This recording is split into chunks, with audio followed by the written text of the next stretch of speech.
And the Maryland State Police are investigating an alleged murder of an inmate on Monday in the Maryland Correctional Institute in Hagerstown. Around 11 p.m. that night, troopers were told that an inmate, Benjamin Hall, was found lying on the floor of his cell unresponsive. Now, through investigation, police believe that Hall may have been in a fight with another inmate. He was given medical treatment but was pronounced dead on the scene. And there's just a little less than a week left for Maryland voters to register to vote in the presidential election.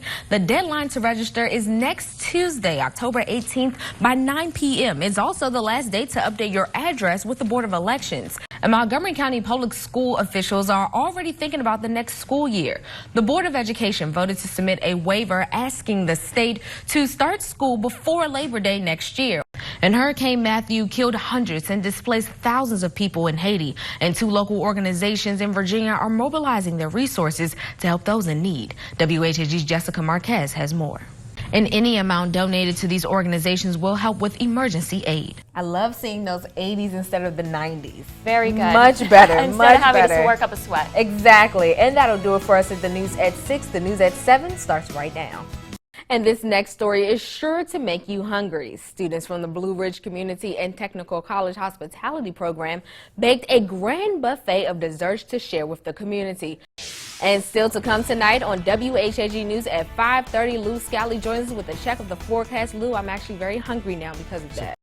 And the case against a 15-year-old girl who was pepper sprayed by officers was resolved through the Department of Juvenile Services. Now, that means that charges are not being forwarded to the state attorney nor the juvenile court, and the minor will not be on probation. She will also not face any fines and not have to do community service. WHAG's Carolyn Blackburn spoke to her attorney, police, and the Department of Juvenile Services. She has the story.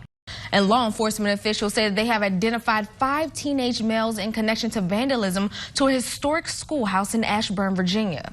Loudoun County Sheriff deputies say the suspects are 3 16-year-olds and 1 17-year-old from Sterling and a 16-year-old from Ashburn. The names of those teenagers cannot be released due to the fact that they're juveniles. The vandalism was discovered this past weekend at the old Ashburn schoolhouse. And in Frederick, city officials say a long-time project is making progress. Take a look. Now, this is what the new downtown Frederick Hotel and Conference Center is supposed to look like when it's completed.